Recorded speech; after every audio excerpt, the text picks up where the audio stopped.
Alguns de vocês já ouviram eu dizer isso, né? Outros não. O Oscar Wilde, né, que de qualquer forma é um poeta que todos nós apreciamos muito, costumava dizer o seguinte: eu resisto a tudo menos à tentação. Então, considerando que esse tem sido um evento tão criativo e tão maravilhoso, né, que o IAMAR proporciona através aí dos organizadores, eu não resisti à tentação de homenagear o meu querido Alfredo Carlos Gomes com um poema que eu acabei de escrever. Escrevi em homenagem a ele e uma citação que ele fez na palestra dele lá, que eu achei fantástica.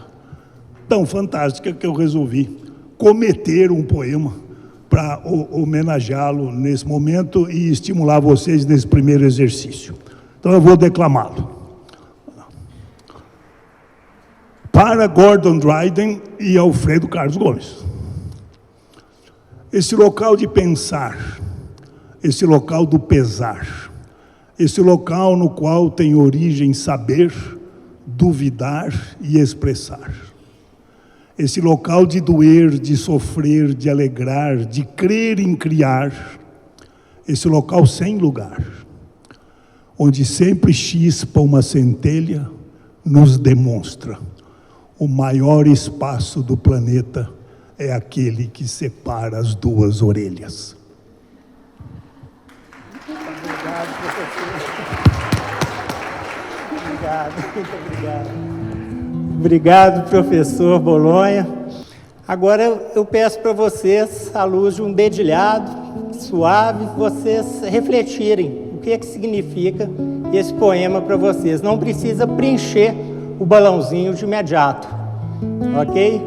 Mas quem quiser preencher, sem problema, mas no final no encerramento é que a gente vai colocá-los no respectivo mural. Então, para mim, a essência desse poema significa... Considerando que o tema é vasto e o tempo é curto, né? Eu acabei produzindo aqui uma síntese que eu acho que poderá realmente trazer a minha, e numa certa medida nossa, né, concepção do papel da poética na construção do humano, ou a relação entre o humano e a poética. E para isso eu acabei escolhendo criar uma pirâmide de valores, né? Na verdade, uma pirâmide que tem um aspecto didático, né? Aqui, com valores que, numa certa medida, são valores que um se sobrepõe ao outro, embora muitas vezes também eles se misturam numa integração da nossa interioridade como humanos. Aí eu considerei o nosso aspecto, evidentemente, biológico. Estamos entre os bichos e os anjos. Nós somos, ao mesmo tempo, bichos, e às vezes bichos ferozes, né? E anjos absolutamente angelicais. E num primeiro extrato, que eu poderia chamar essa pirâmide de razões, e razões no sentido de justificativa de posicionamento nosso em relação à vida, seja as adversidades da vida, seja as benesses da vida, eu coloquei como fundamento a razão erótica. Então, o que é erótica? É tudo aquilo que tem a ver com prazer. Não é exclusivamente a sexualidade é um aspecto da erótica, mas é tudo aquilo que é gostoso. Por que você está defendendo uma razão erótica? Porque tem que ser gostoso. No fundo é simples assim, tá? Tem que ser agradável, tem que ser prazeroso. No segundo momento eu coloquei uma razão prática. Por que você está falando que tem que ter uma razão prática? Porque precisa acontecer. Afinal, sejamos práticos, façamos as coisas ocorrerem. E uma parte significativa da humanidade, às vezes até nós mesmos, em certos períodos das nossas vidas, vivemos entre a erótica e a prática. É gostoso, eu faço, é gostoso, eu faço, é gostoso. Aí, acima da prática, eu coloquei uma ética. Mas, afinal, o que é a ética como um valor, como razão? É o freio da prática quando ela exagera na erótica. Está erótico demais. Vamos limitar um pouco essa prática, e a ética vai, de uma grande medida, dizer há limites para a prática naquilo que se refere ao exercício das pulsões da sua libido, daquilo que você deseja para si como seu próprio prazer. Muitas vezes há a revelia dos interesses do outro, evidentemente desconsiderando o outro, e, portanto, a ética é absolutamente importante. Aliás, a palavra, vem do grego ethos, e quando nós analisamos a palavra grega, a palavra ethos em grego, ela tem 3 significados. Ela significa toca de um bicho. Ela significa habitação, moradia, casa, e ela significa hábito. Então, num certo sentido, o ethos é o hábito que torna a habitação habitável. Quem já morou numa habitação inabitável, de tanta a bagunça que todo mundo faz, sabe que é preciso um ethos para haver um convívio. Mas o problema do ethos é que ele freia, ele oprime, ele acaba nos obrigando a ter uma vida menos erótica, uma vida menos fundada nas expressões da libido. Acima da ética, eu coloquei nessa minha pirâmide de valores a estética. O que é estética? A estética é a discussão sobre a beleza, assim como a ética é a discussão sobre o justo, sobre o correto. Bom, mas tem um momento que a ética vai se refinando, e aí ela se torna uma estética. Mas parece confuso, não.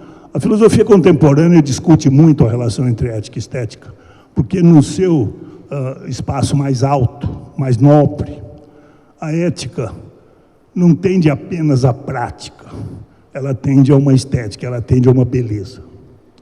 Isso é bastante simples, porque, por exemplo, a minha avó, uma italiana imigrante que criou 11 filhos, que nunca estudou filosofia, mas era uma filósofa, dizia assim: o menino não faça isso.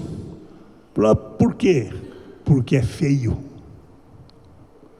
Essa frase é extremamente estética. Ela está falando de um comportamento que pode ser prático, que pode ser erótico, um comportamento que certamente não é ético, mas ele não é ético tão claramente.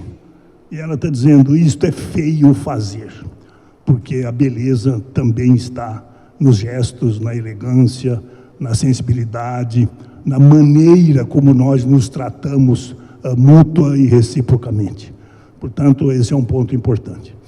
E acima da estética, eu coloquei uma política, uma razão política.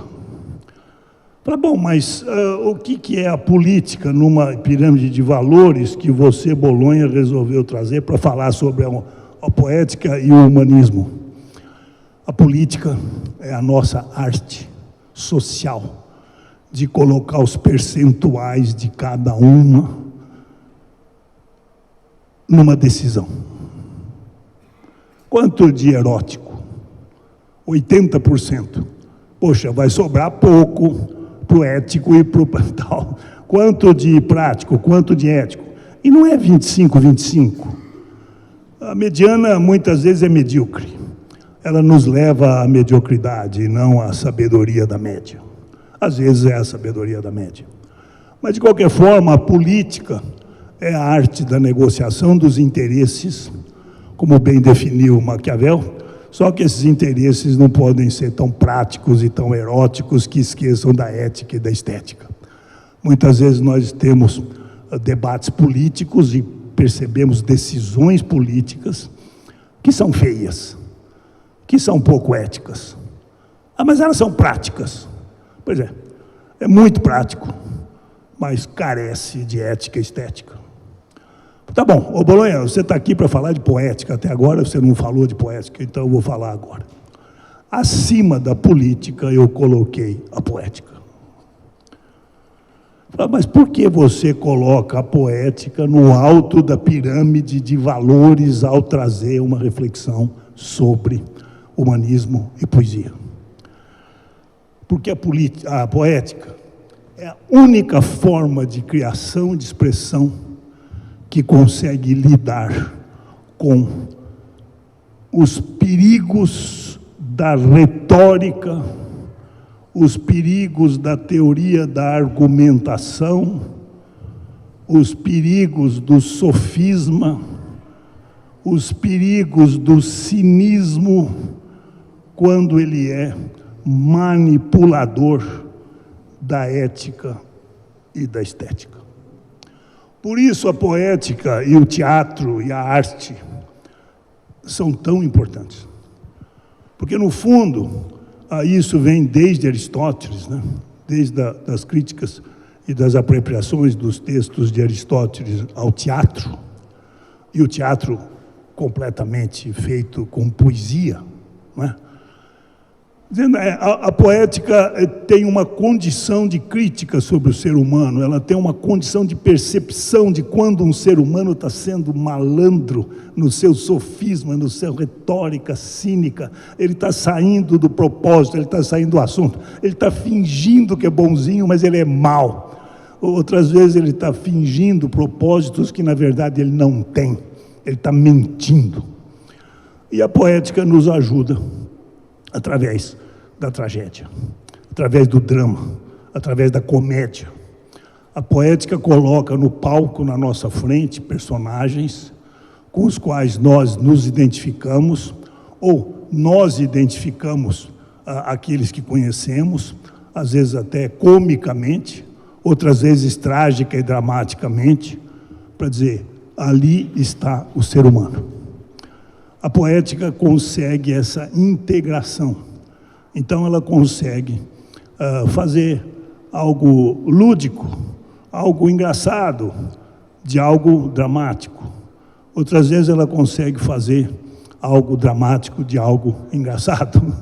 Ela consegue lidar com essas nuances que nos caracteriza como humanos.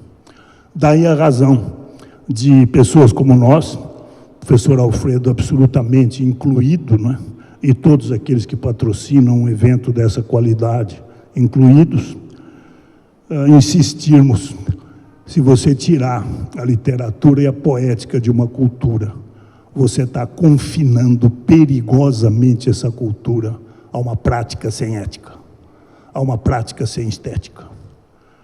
E quando a vida perde o justo e perde o belo, ela acaba perdendo a si mesma. Porque faz parte da vida humana a justiça e a beleza. Qualquer agressão à justiça nos fere. Qualquer agressão à beleza nos fere. E, portanto, a poética nos alimenta com esse tipo de coisa, integrando esse tipo de coisa. Inclusive, vou repetir, em alguns paradoxos. A extrema tristeza humana da perda, da morte, enfim, da traição, ela ali é colocada com estética, que com ética, aquilo que na vida real a gente detectaria como absurdo, se fosse de julgar apenas pela prática, né? Se você pega o Romeu e Julieta, por que Romeu e Julieta vara os séculos e os séculos? Fala assim, bom, duas famílias que se odeiam, dois jovens que se amam, eles têm que dar um jeito de driblar aquela história toda. Aí acontece um tremendo azar, que na hora que um acorda o outro está morto, e na hora que o outro está morto um acorda e nunca se encontram, e você vai ter uma história fundada na poética, né? E ela nos traz essa dimensão do humano. É claro que eu poderia me estender muito mais, mas indiscutivelmente não tiremos das crianças e dos jovens uma formação literária e uma formação poética, porque nós estaremos tirando deles uma percepção da vida que só a arte permite. Muito obrigado.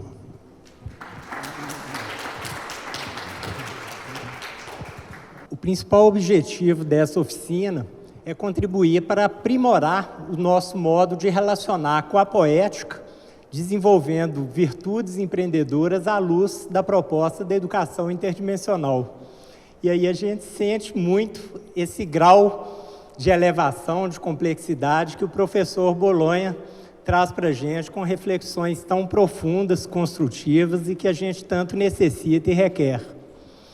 Eu vou fazer uma apresentação sobre o caminho do desenvolvimento humano, que a gente já pincelou hoje à tarde, hoje de manhã, e agora à tarde a gente trouxe alguns pontinhos ali para reflexão. Mas antes disso, próximo, por favor. Antes disso, eu quero mencionar uma experiência ocorrida no Instituto Vaucresson, no subúrbio de Paris. Durante a Segunda Guerra Mundial, os alemães invadiram Paris e renderam o Instituto Vaucresson. O que o Instituto Vaucresson fazia? Trabalhava com adolescentes em conflito com a lei, adolescentes em regime de privação de liberdade. Vocês se lembram hoje de manhã daquele enfoque, o primeiro enfoque que eu falei, o enfoque correcional repressivo? Aquilo lá é apagar fogo com gasolina. O bicho está pegando, está com violência e gera mais violência. Então, lá no Instituto Vaucresson, o que ocorria? Os educadores, entre aspas, tinham medo dos meninos. Lá era uma barra pesada. A alimentação, eles davam com medo dos meninos, eles se afastavam, tratavam os meninos como animais, né? E numa esfera muito opressora, muito correcional, repressiva. E aí, com a invasão dos alemães que renderam Paris, o que ocorreu? O Instituto Vaucresson foi bombardeado, daí a gente aquela imagem ali. E nesse bombardeio, vários profissionais que trabalhavam com aqueles meninos foram embora. Outros ficaram juntos com os meninos. E eles arrumaram fábricas bombardeadas, onde eles passaram a conviver juntos. A alimentação era a mesma para todo mundo. Eles tinham que amarrar palha nos pés dos meninos, para os meninos não terem os pés congelados pela neve. E à noite eles tinham que acender uma fogueira e ficavam os adultos e os meninos em volta daquela fogueira, se protegendo do frio.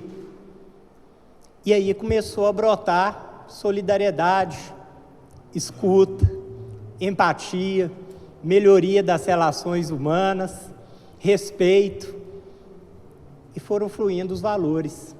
Qual é a lição disso? Lá no Instituto Vaucresson, bem estruturado, com equipamentos, com prédios, quando se tinha tudo, não se tinha nada. Lá na fábrica bombardeada, quando não se tinha nada, tinha-se tudo. Ou seja, os valores humanos, as virtudes empreendedoras, as melhores e maiores princípios e valores brotaram numa situação de extrema diversidade. No Rio Grande do Sul, o que aconteceu lá, hoje a gente falou bilhões de prejuízo financeiro, mas o Brasil está se tornando espiritualmente melhor nesse sentido. Agora, o que ocorre? A gente vê no próximo a questão do que pesa. Nós somos frutos das oportunidades que a gente tem e das escolhas que a gente faz. E ali a gente trouxe algumas coisas que pesam na hora da gente tomar uma decisão. A gente decide pelos pensamentos em função de racionalidade, de argumentação. A gente decide por sentimentos de ódio, de amor, de alegria, de tristeza, de altruísmo e de egoísmo, e por aí afora. Então, pensamentos e sentimentos pesam na hora da gente tomar uma decisão. Agora, os valores também pesam. Como que a gente pode conceituar o valor? O valor nos permite dar um salto triplo. Primeiro, valor é tudo aquilo que tira a pessoa da indiferença. Valor não deixa a gente ficar apático, frio. Ele pesa, ele tira a gente da indiferença. Segundo, provoca na gente uma atitude de avaliação. A gente fala, isso é ético, isso é antiético, isso é justo, isso é injusto, etc. E o valor, ele contribui para o nosso crescimento. Então veja o salto triplo. Valor é tudo aquilo que tira a pessoa da indiferença, provoca nela uma atitude de avaliação, não deixa ela ficar em cima do muro, e contribui para o seu desenvolvimento pessoal e social. Então esse é um conceito de valor e essas coisas pesam na hora de a gente tomar uma decisão. Agora, outra coisa que pesa, os nossos princípios. Princípio a gente pode falar de modo muito simples. O princípio é o quê? É aquilo que não se relativiza, é aquilo que não se comercializa, é aquilo que não tem preço. Aí eu trago algumas reflexões, que na verdade o Sartre fez isso. Ele usou uma imagem forte, falando o seguinte: você pega uma mãe, coloca uma arma carregada na mão dela, e fala para ela, se você não atirar no seu bebê, a outra arma apontada para a cabeça dela, você que vai levar esse tiro. O que prática a grande maioria, todas as mães vão fazer? Vão levar um tiro na cabeça, porque é inconcebível para ela dar um tiro no bebê dela. Isso é um princípio. Antes morrer que, antes perder o emprego que, reticência, antes levar um prejuízo financeiro que, antes me divorciar que, ou seja, o princípio ele não é relativizado e ele pesa na hora de tomar uma decisão. O que mais além dessas coisas? A nossa intuição. A intuição, eu gosto de pegar a coisa, nesse caso, mais simples. Eu gosto daquela coisa do coração de mãe. O que acontece? Muitas mulheres, elas não sabem explicar por que decidiram isso ou aquilo. E elas falam, eu segui meu coração e tomou a decisão correta, tomou a decisão assertiva. Isso significa que a intuição é a capacidade de tomar decisões assertivas com uma base insuficiente de dados. Vejam bem esse conceito, capacidade de tomar decisões assertivas, mas com uma base insuficiente de dados. A pessoa não tem informação sobre tudo de um determinado contexto, intuitivamente, ela toma uma decisão assertiva. Agora, aquele último pontinho ali, a relação entre motivações materiais e motivações não materiais. São duas ordens de motivação. Infelizmente, a gente vê muito matéria, menos espírito, né? A gente precisa ser cada vez mais espírito. Eu falo a gente assim, quanto que a gente passa do dia, da semana, do mês, fazendo conta, cálculos e tal, em relação à matéria, em relação ao trabalho, em relação ao que conquistou, em relação ao que está devendo, em relação ao que tem para pagar. Agora, quanto tempo a gente passa pensando em misericórdia, em solidariedade, em altruísmo? Então eu falo isso principalmente dizendo que os ouvidos mais próximos da minha boca são os meus ouvidos. Então eu falo que a gente traz, a gente infelizmente ainda é muito matéria, né? Aí as duas ordens de motivação. Aí gera 4 situações. Há aqueles que têm baixos níveis de motivação material e baixos níveis de motivação não material. É um demissionário. Ou seja, o cara que não tem motivação nem material e nem não material, ele é um demissionário. Agora você pega um que tem altos níveis de motivação não material e baixos níveis de motivação material. O não material dele fala mais alto. Aí nós temos a figura do missionário. Ele está aí por uma missão. A motivação não material dele fala mais alto do que a motivação material. Aí você inverte altos níveis de motivação material e baixos níveis de motivação não material. Aí a gente tem a figura do mercenário, o cara que está ligado só na grana. Aí você pega o quarto quadrante aí dessas combinações: altos níveis de motivação material e altos níveis de motivação não material. Aí a gente tem o milionário ou bilionário, entre aspas. Agora, por que entre aspas? Porque a gente precisa para a ciência, para a política pública, o recurso financeiro é lógico que ele é muito importante, né? Para a gente avançar com a ciência, com tecnologia, para satisfação de necessidade, etc.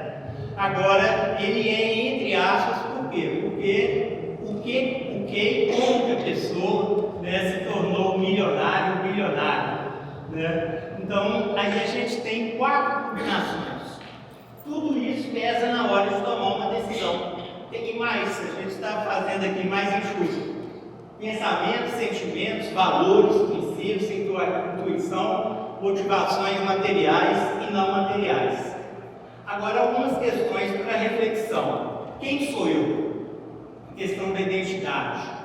Hoje de manhã a gente falou que para a pessoa se compreender e se aceitar autenticamente, ela precisa o quê? Ser compreendida, aceita e amada pelo outro. O outro funcionar como espelho existencial. Quando a gente reflete quem sou eu, quem foi a figura na vida de vocês que fez a diferença na sua vida, na sua existência? Quem que mudou o curso de uma vida? Hoje a gente viu um exemplo de resiliência fora de série, né, com mudanças de curso de vida, mudanças de rotas. Muitas vezes uma pessoa simples, com menos estudo e tal, mas com muita garra, muita coragem, muita fé, muita esperança, muita determinação. Então, uma questão reflexiva, quem sou eu? Agora, qual é aquela perguntinha que a gente vê no slide seguinte, que traz o que você vai ser quando envelhecer? A gente costuma perguntar o que você vai ser quando envelhecer. Ou seja, você junto com seus filhos, netos, bisnetos, quais histórias, quais categorias de histórias você gostaria de estar contando? O que você ia lembrar e trazer com tanto desejo, com tanto amor, com tanta gratidão de ter podido realizar aquilo? Então, quem sou eu e o que eu vou ser? E a terceira questão está relacionada ao propósito de vida. O que eu vim fazer aqui? Então, essas 3 questões, essas 3 virtudes, elas são muito importantes, virtudes humanas, principalmente para todos, sem exceção alguma. Mas a gente fala muito para o adolescente, porque o adolescente, ele vive entre não mais e o ainda não. O adolescente, ele está numa fase de nascer para si mesmo e nascer para a sociedade. Nascer para si mesmo construindo a sua identidade. O padre Henrique Vaz falou assim: adolescente é um ser que se procura e se experimenta. Ele se procura porque ele ainda está plasmando a sua identidade. E ele se experimenta. Ele gosta da vivência, da curtição. Se ele faz alpinismo, por que você faz isso? É a adrenalina pura. É o gozo, da curtição daquilo. Então, a gente pensar que parte especialmente no trabalho com adolescentes e jovens, ajudá-los a nascer para si mesmo, plasmando, construindo a sua identidade, e nascer para a sociedade, construindo o seu projeto de vida. Para finalizar, a gente pegou aqui um poema, uma citação do Gandhi. Olha o que o Gandhi trouxe. Mantenha os seus pensamentos positivos, porque os seus pensamentos tornam-se as suas palavras. Mantenha as suas palavras positivas, porque as suas palavras tornam-se as suas atitudes. Mantenha as suas atitudes positivas, porque as suas atitudes tornam-se os seus hábitos.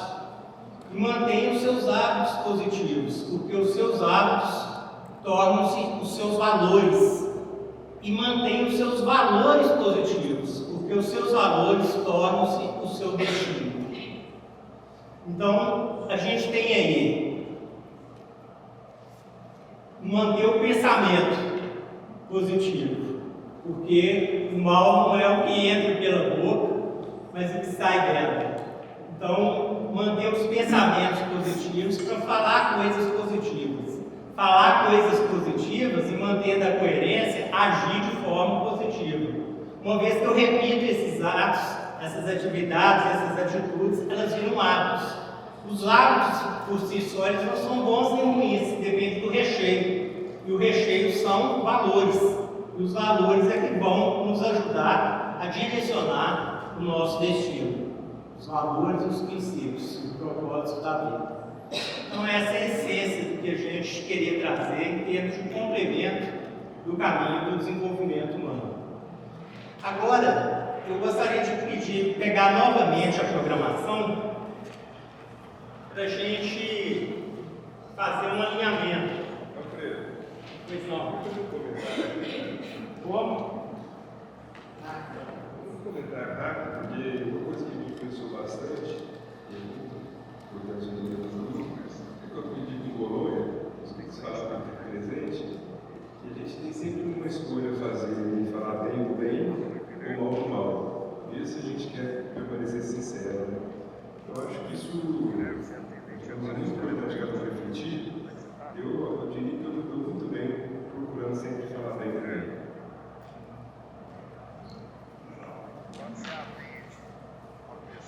Hoje eu comentei uma coisa falando das duas taças que se brindam, a biofílica e a necrofílica. Né? Então, é sempre o ideal quando está brindando a taça do bem com o bem. Só que muitas vezes brinda a taça do bem com o mal e às vezes a taça do mal com o mal. Agora, o que ocorre? Todas essas situações a gente está sempre aprendendo. Só que a diferença é que quando vem a ética necrofílica, no lugar da ética biofílica, a gente aprende pela dor. E quando ela é mais biofílica, a gente aprende pelo amor. Aí é uma questão de opção, uma questão de escolha dessas coisas que pesam no nosso processo de tomada de decisões. E essa apresentação é inteiramente aberta. Pode ser o grupo inteiro, pode ser uma dupla, pode ser um sozinho, pode ser uma dramatização, pode ser um poema que o grupo criou. Então, é livre a apresentação. Agora, como fonte de inspiração, por favor, o próximo. Como fonte de inspiração, nós temos os valores e as virtudes empreendedoras do Yamaha. Então, a gente tem aqui, para os grupos 1, 2 e 3, algumas lamparinas lá do peão do chapéu de couro, ou seja, virtudes empreendedoras.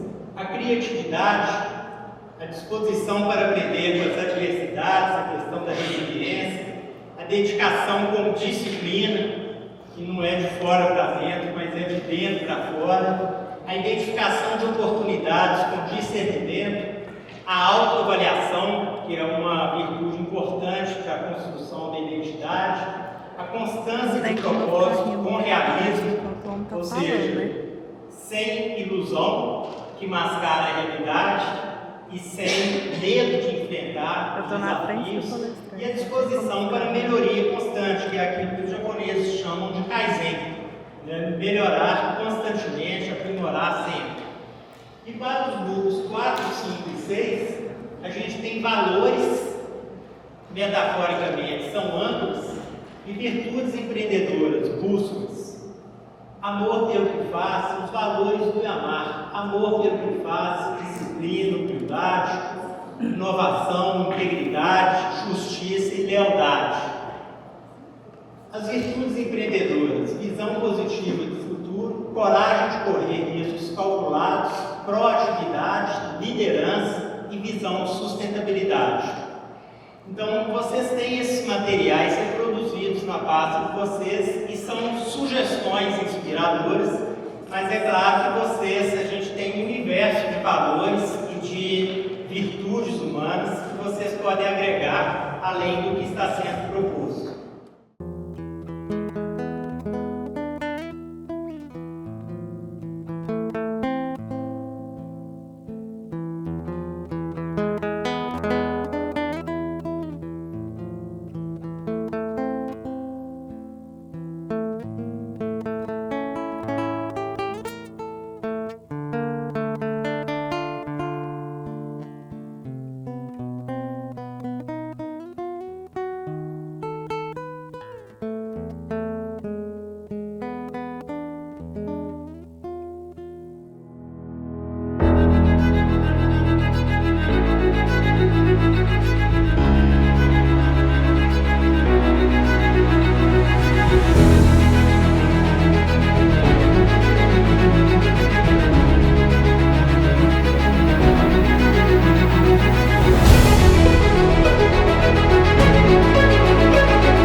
que nós temos lá uma fazenda até hoje, eu ia com muita frequência durante as férias e durante alguns feriados longos.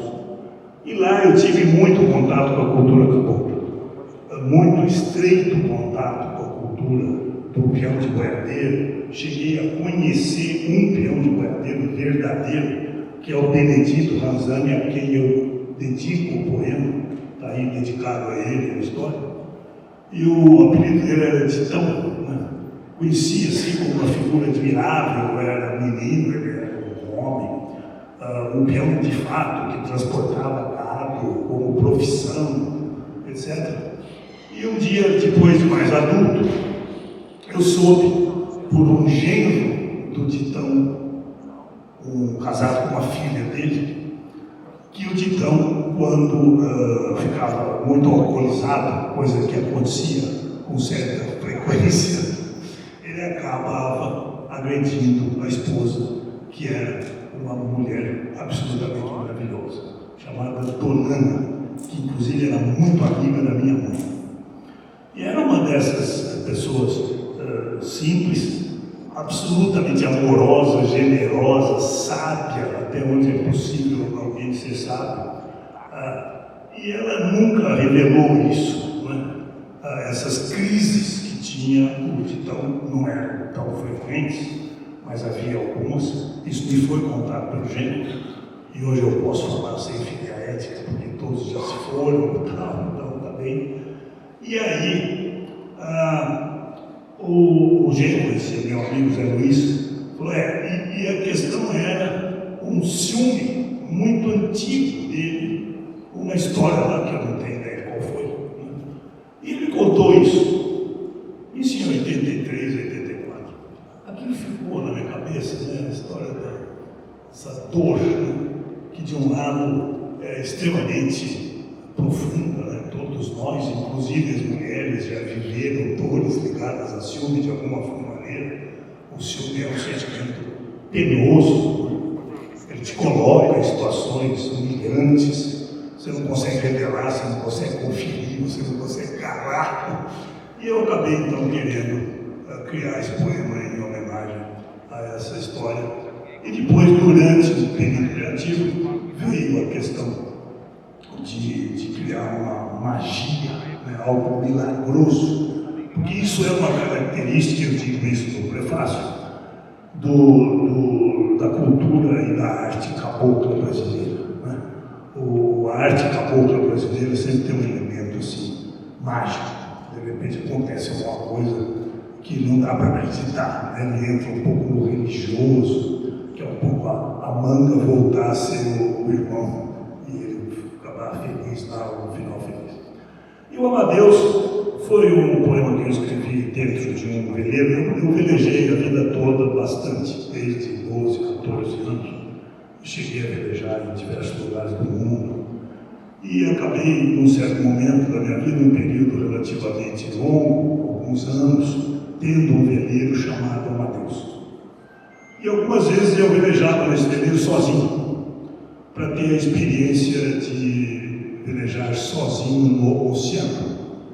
Então, também como eu tinha ali uma certa preocupação de levar a família, coisa que nós velejamos juntos muitas vezes na vida, criamos as crianças praticamente ao redor dessa ideia de natureza, eu saía sozinho e saía pelo oceano para experimentar, ficar alguns dias, como é essa experiência, né, que todo velejador tem uma literatura, né, sobre velejar, que tem os grandes heróis, né, o Amir Klink, que é um deles, hoje em dia, mas houve alguns Chichester, os grandes velejadores do passado. E numa dessas ocasiões, eu resolvi escrever o Amadeus. Isso foi em 85, 86, e nesse período que eu estava lá, eu escrevi um poema, com todas as controvérsias que ele contém, inclusive a questão do colonialismo e o tema do colonialismo hoje tão controvertido, e falando em sincronicidade e terminando agradecendo imensamente o dia que vocês me proporcionaram, o Cacá aqui, nesse evento maravilhoso, Cacá, falando sobre a questão dos pré-colombianos. Né? Então, quando você olha o poema e vê o lado heróico do Colombo, todos nós fomos criados nessa ideia de que o europeu hegemônico, de que o europeu itinerante saiu pelo mundo e heroicamente conquistou as terras civilizatoriamente, etc. Mas esse processo civilizatório não foi humanístico. E nessa hora eu termino dizendo que é um evento maravilhoso, esse evento todo e este evento particular, para uma reflexão profunda na educação sobre o que é processo civilizatório, que pretende organizar uma sociedade segundo regras e segundo contratos, e o que é humanização desse processo civilizatório. Porque o processo civilizatório europeu, do qual nós somos herdeiros, não o Kaká, e talvez não alguns de vocês, é um processo civilizatório que não foi humanístico. O que nós estamos colhendo hoje, os males que estamos colhendo hoje, ligados a isso, é um bumerangue, né? Brincando um pouco com um ditado australiano precioso: não se joga fora um bumerangue. Se você comprou um bumerangue, você vai ter que ficar com ele, porque você resolver jogar ele fora. Então, na verdade, a Europa vive hoje um retorno do bumerangue colonial, e todos nós vivemos aí uma revisão muito profunda desse erro que foi fragmentar civilização e humanismo. Nós precisamos construir uma civilização humana, uma civilização humanística. E essa tarefa é a tarefa de um evento como esse, grato a todos vocês, e é a tarefa de todos nós. Muito obrigado.